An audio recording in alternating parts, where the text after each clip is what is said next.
அன்றாட ஆன்மீகம் நிகழ்ச்சியில் உங்களை சந்திப்பதில் மிக்க மகிழ்ச்சி. உங்கள் அனைவருக்கும் எனது கனிவான பணிவான வணக்கங்கள். அன்றாடம் வாழ்க்கையில் வெற்றி பெற வேண்டும் என்பது எல்லோருக்கும் அடிப்படை அவா. வளர வேண்டியவர்கள், வளர்ந்தவர்கள் எல்லோருக்குமே வெற்றி மேலே வெற்றி வேண்டும் என்கிறது ஒரு நியாயமான கோரிக்கை. அதை எப்படி அடைவது, அதற்கு உண்டான வழிகள் என்ன என்பதை ஆராய்கின்றோம். அப்படி பார்க்குறச்ச ஆன்மீகத்திலிருந்து பல செய்திகள் கிடைக்கின்றன. அந்த பல செய்திகளை பார்த்து நம்ம வளர்த்துக்கொள்கிறோம். அதில் ஒரு முக்கியமான கருத்து என்னன்னாக்க, வளர வேண்டியவர்கள் வாழ்க்கையிலே வெற்றி பெற வேண்டும் என்பது ஒரு புறம் இருக்க, வளர்ந்தவர்கள் தங்களுடைய வெற்றியை வளர்த்து கொள்ள வேண்டும். அது மட்டுமன்றி தனக்கு பிறகு வருகின்ற நாட்களை, தனக்கு பிறகு வருகின்ற உலகங்களை, ஜீவராசிகளை, மக்களை வளர்வதற்கு வழிவகுக்க வேண்டும். அதாவது there are generations after generations of success அப்படின்னு சொல்லுவாங்க. அதுபோன்று ஒவ்வொரு தலைமுறைக்கும் வெற்றியை வழி செய்து கொடுக்க வேண்டும். சோழர்கள் என்று இருந்தார்கள், சேரர்கள் இருந்தார்கள், பாண்டியர்கள் இருந்தார்கள், இதுபோல் பல அரச பரம்பரைகள் இருந்தன. அவர்கள் ஒவ்வொருவரும் தன் கணக்கிலே கொள்வது தான் வெற்றி பெற்றது மட்டுமல்லாது அவர்கள் வழி வழியாக வாழையடி வாழையாக வளர வேண்டும் என்று விருப்பப்படுவார்கள். ரொம்ப நியாயமான எண்ணம். அதே போலவே ஒரு அரசன் இருப்பானேயானால், ஒரு தலைவர் இருப்பாரேயானால், அந்த தலைவர் தன்னுடன் சேர்ந்துகின்ற ஒரு அமைப்பு, அரசாங்கம், ராஜ்யம், தேசம் இதெல்லாம் நல்லா வளரணும்னு ஆசைப்படுவார்கள், வளர வேண்டும் என்று விருப்பப்படுவார்கள். அரசன் மட்டும் ஒரு நல்லவனாக இருந்தாலும் மட்டும் போதாது, அந்த ஆட்சியில் இருக்கின்ற, அந்த மாநாட்டில் இருக்கிற எல்லோருமே நல்லவர்களாக இருக்க வேண்டும். அந்த நாட்டில் இருப்பவர்கள் பிரஜைகள் எல்லோருமே, குடிமக்கள் எல்லோருமே நல்லவர்களாக இருந்தார்கள், அந்த நாடு செழிப்பாக வளரும். இது அடிப்படையான உண்மை. இதுக்கு சாதாரணமாக ஒரு பழமொழி சொல்லுவாங்க, அரசன் அவ்வழி அவ்வழி குடிமக்கள் என்பார்கள். யதா ராஜா ததா பிரஜா என்று கூறுவார்கள். இதெல்லாம் பல விதத்தில் பார்க்குறோம். அதனால் இதில் என்ன தெரியுதுனாக்க, வளர்ந்தவர்கள், தலைவனாக இருப்பவர்கள், அரசராக இருப்பவர்கள் மிக மிக ஜாக்கிரதையாக இருக்க வேண்டும். அவர்கள் தங்களைப் போல தான் மற்றவர்கள் இருப்பார்கள் என்பதனாலே அவர்கள் நேர்மை தவறாது, நீதி தவறாது கடமைகளை செலுத்த வேண்டும். அரசனாக இருப்பவர்கள், தலைவராக இருப்பவர்கள், நாம் தான் வெற்றி பெற்று விட்டோமே, நாம் தான் வளர்ந்து விட்டோமே, நாம் தானே தலைமையில் இருக்கின்றோம் என்று நம்மளை யார் கொஷின் பண்ண முடியும், நம்மளை யார் தட்டி கேட்க முடியும் என்கின்ற எண்ணத்திலே இருக்கக்கூடாது. குடும்பத்தில் பாருங்கள், ஒரு குடும்பத்தில் ஒரு தந்தை இருக்கிறார், அந்த குடும்பத்தில் மகன் இருக்கிறார், மகள் இருக்கிறார், அவர்களுக்கு பேரன் பேத்தி உருவாகின்றார்கள். இந்த தாத்தா எப்படி இருக்காருங்கிறத பார்த்துட்டு தான் பேரன் பழகிறான். அவர் எப்படி பழகிறாரு, அவர் எப்படி காப்பி குடிக்கிறாரு, அவர் எப்படி சாப்பாடு சாப்பிட்றாரு, அதை பார்த்துட்டு இருக்கிறான். அந்த வழியை இவன் பின்பற்றான்.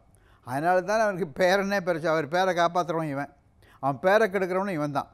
இதிலேருந்து என்ன தெரியுதுன்னா, தலைவர்கள் அவர்களுடைய நடை உடை பாவனைகளை, பழக்க வழக்கங்களை பார்த்து மக்களும் ஏற்பாடு செய்து கொள்வார்கள் என்பதனாலே கண்ணும் கருத்துமாக அவருடைய பழக்கத்தை பார்த்து கொள்ள வேண்டும். இது தலைவர்களுக்கு மிக மிக முக்கியமான ஒரு அடிப்படை ஒரு அறிவுரை ஆன்மீகம் கொடுக்கின்றது. அப்படி இருக்கிறதுனால தான் அவங்க தங்களை வளர்த்துக்கிறது மட்டும் இல்லாமல், தாங்கள் வளர்ந்தது மட்டும் இல்லாமல், தங்களுக்கு பிறகு நல்லதொரு பரம்பரையை, ஒரு ஃப்யூச்சரை உருவாக்குறாங்க, அந்த நாட்டிற்கு ஒரு நல்லதை உருவாக்குறாங்க. அது மிக அவசியமானது. இது ராமாயணத்தில் ஒரு சிறந்ததொரு கதை தெரியுது, ஒரு ஏற்பாடு. ராமர் காட்டிற்கு அனுப்பப்படுகின்றார். அவருடைய சிறியதாயார் கேட்டதுனால, கைகை கேட்டதுனால காட்டுக்கு போகிறார். அவர் கைகையை கேட்டதற்காக மட்டும் செல்லவில்லை, தன் தந்தையினுடைய வாக்கை காப்பாற்ற வேண்டும், சத்தியத்தை காப்பாற்ற வேண்டும் என்பதற்காக செல்கின்றார். அவர் காட்டுக்கு போயிட்டார். அவர் தம்பி லட்சுமணன், அவர் மனைவி சீதை 3 பேரும் காட்டுக்கு போயிட்டாங்க. அவரை திருப்பி அழைத்து வருவதற்காக பலர் செல்கின்றார்கள். பரதனும் கூட செல்கின்றார், முனிவர்கள் எல்லாம் செல்கின்றார்கள், அரசர்கள், மந்திரிகள், அரச பிரதானிகள் எல்லாம் செல்கின்றார்கள். ராமர் நிச்சயமாக சொல்கிறார், நான் வரமாட்டேங்கிறார். அங்கே ஜாபாலி என்ற ஒரு முனிவர், பேர் அறிவாளி, விவேகி, அவர் ஒரு நாத்திகவாதியாக கருதப்படுகின்றார். இப்போ ஆத்திகம் நாத்திகம் சொல்கிறோம் இல்லையா, அதில் நாத்திகவாதிகள் பேரறிவாளர்களாக இருப்பார்கள். ஒரு அடிப்படையாக ஒப்புக்கொள்ளப்பட்ட ஒரு வழிமுறையை எதிர்த்து பேசுபவர்களுக்கு அதீதமான ஒரு ஞானம் வேணும், அறிவு வேணும், அதை நிலைநாட்டக்கூடிய சக்தி வேணும்.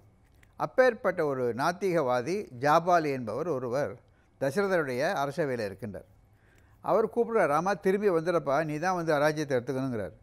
ராமர் சொல்கிறார், அது இல்லைங்க, நான் தான் தந்தை வாக்கை காப்பாற்றுறதுக்காக வந்து சத்திய வாக்கை காப்பாற்றணும், தந்தை சொல் மிக்க மந்திரம் இல்லை என்று நான் பண்பற்றுபவன், அவருடைய சத்தியத்தை காப்பாற்றுறதுக்காக வந்தேன், சத்தியத்தை விட்டால் ஒன்றும் வழி இல்லைங்கிறார். பெரிய வாக்குவாதம் நடக்கிறது. அந்த நாத்திகவாதியான ஜாபாலி என்கின்ற முனிவர் கூறுகின்றார், என்னையா தெரியாமல் பேச சத்தியம் சத்தியம்னு, என்னையா சத்தியம், அப்படியே அந்த ஆளே செத்து போயிட்டார், அவர் போக விட்டு அப்புறம் என்னையா சத்தியம், அது என்னவா அது, வாயா நீ ஊருக்குன்னு கூப்பிட்றாரு. நீ வந்து அரசாட்சியை ஏற்றுக்கொள்ள வேண்டும், அரசாட்சியை நடத்த வேண்டும், நீ தான் சரியான ஆள் என்பதற்கு ஆயிரக்கணக்கான காரணங்களை, அடிப்படை வாதங்களை எடுத்து கூறுகின்றார். அது ராமர் அசைக்கலை. ராமர் என்ன சொல்கிறார் தெரியுமா, ஐயா நீங்கள் சொல்கிறதெல்லாம் தர்மத்துக்கு அப்பாற்பட்டது, தர்மத்தின் வழியிலே வரவில்லை, எப்படி ஒப்புக்கொள்ளப்பட்ட வழியாக அற வழியிலே இருப்பதில்லை, நீங்கள் சொல்கிறதெல்லாம் நான் ஒப்புக்கொள்ள மாட்டேன், சத்தியத்துக்கு விரோதமானது, நீங்கள் சொல்லுகின்ற அரசாட்சியை நான் எடுத்துக்கொள்வேனே, ஆனால் என்னை பார்த்து என்னுடைய குடிமக்கள் அவ்வாறே நடப்பார்கள். அப்போ வந்துச்சுன்னா என்ன ஆகும், அரசன் எப்படி போகிறான்னா அப்படி தான் குடிமக்கள் வரும். சில நாடுகளில் பார்த்தா அவங்க அந்த நாட்டில் இருக்கிற பழக்க வழக்கங்களே எப்படி இருக்கும், வீடுகளில் பாருங்கள் எப்படி இருக்கோ, அப்பா அம்மா எப்படி செய்கிறாங்களோ அப்படியே இருப்பாங்க, தாத்தா பாட்டி எப்படி இருக்காங்களோ அப்படியே குழந்தைங்க செய்யும். ஒரு அலுவலகத்தில் பாருங்கள், அவங்க என்ன பாலிசி வச்சுருக்கிறாங்க, அந்த அலுவலகத்தில் கொஞ்சம் நேர்மையாக இல்லாமல் இருப்பார்கள், ஏன்னா அடிமட்டத்தில் இருக்கிறவங்களும் அப்படி தான் இருப்பாங்க. ஆனால் ஒரு அலுவலகம் இருக்கிறது, எந்த விதமான கட்டுப்பாடுகளும் தளர்த்த மாட்டார், ரூல்ஸ் அண்ட் ரெகுலேஷன் ஸ்ட்ரிக்டாக இருப்பாங்கனாக்க அடிப்படையில் இருக்கிற கவுண்டரில் இருக்கிற எம்ப்ளாயி கூட அதை ஜாக்கிரதையாக பார்த்துப்பாங்க. இதை ராமர் எடுத்து கூறி, நான் வந்து தவறுக்கு வழிகோல மாட்டேன், அரசன் என்பவன் மற்றவர்களுக்கு ஒரு எடுத்துக்காட்டாக வழிகாட்டியாக இருக்க வேண்டும் என்று சொல்கிறார். அதனால தான் இந்த நாளில் பாருங்கள், இந்த எலெக்ஷன் கமிஷன் வச்சுருக்காங்கல்ல, தேர்தல் அதிகாரி, தேர்தல் கமிஷன், இவங்க என்ன பண்ணுறாங்க, சில கட்டுப்பாடுகளை விதிமுறைகளை உண்டாக்குறார்கள். யாருக்கு, எலெக்ஷனில் நின்று ஜெயிச்சு நாளைக்கு நம்மளை ஆள போகிறாங்க இல்லையா, அந்த மக்கள் பிரதிநிதிகள் இருக்காங்கல்ல, இவங்க தானே they are going to be the rulers tomorrow, அவங்க தானே சட்டம் இயற்றப் போகிறார்கள். அவர்களுக்கு அவர்கள் எலெக்ஷனில் நிற்கின்ற நேரத்தில் சில விதிமுறைகளை உண்டாக்குகின்றார்கள். அந்த எலெக்ஷன் கமிஷன் என்ன செய்யுது, இதை செய்யலாம், இதை செய்யக்கூடாது, இப்படி செய்யலாம் அப்படி செய்யலாம், பல சட்டத்திட்டங்கள் சொல்கின்றார்கள். அதை கட்டுப்பாட்டுடன் கோப்புடன் பார்ப்பார்கள். ஆனால் அடுத்தாப்பில் வர எலெக்ஷன் ஜெயிச்சு வராங்க பாருங்கள், அந்த அரசாட்சி கட்டுப்பாடு மிக்க அரசாட்சியாக இருக்கின்றது. அதுக்காக தான் எலெக்ஷன் கமிஷனே போட்டுக்கிறாங்க. இந்த எலெக்ஷன் கமிஷன் இன்றைக்கி சொல்கிறத அன்று ராமன் ஜாபாலியிடம் மிக விரிவாக விளக்கமாக கூறுகின்றார்கள். யத்விருத்தக சந்தி ராஜானக தத்விருத்தம் பிரஜாக, அரசன் எவ்வழி ஒரு பழக்க வழக்கத்தை மேற்கொள்கின்றானோ அந்த விஷயத்தில் தான் அது போன்று தான் மக்கள் இருப்பார்கள்னு சொல்கிறார்கள். ஆக அரசனாக இருப்பவர், தலைவனாக இருப்பவர், ஒரு அலுவலகத்திலே மேலதிகாரிகளாக பாலிசி மேக்கர்ஸ் இருக்காங்க இல்லையா, அலுவலகத்தில் ஒரு விஷன் ஏற்படுத்துகிறார்கள் இல்லையா, அவர்கள் எல்லோரும் குடும்பத்தில் இருக்கின்ற பெரியவர்கள், இவர்களுக்கு மிக மிக முக்கியமான கடமை ஒன்று உள்ளது. அவர்கள் தன்னுடைய நடைமுறை பாவனைகளிலே, தன்னுடைய பழக்க வழக்கங்களிலே, தன்னுடைய பேச்சுக்களிலே மிக ஜாக்கிரதையாக இருக்கணும்.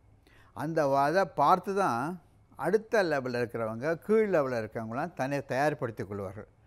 ஆக மேலே இருப்பவர்கள், வளர்ந்தவர்கள், வெற்றி பெற்றவர்கள், தனக்கு பிறகு வெற்றிகரமான ஒரு சாம்ராஜ்யத்தை உருவாக்க வேண்டும், ஒரு நாட்டை உருவாக்க வேண்டும், ஒரு அலுவலகத்தை உருவாக்க வேண்டும், குடும்பத்தை வளர்க்க வேண்டும் என்ற கருத்துடையவர்கள் மிக ஜாக்கிரதையாக பழக வேண்டும்.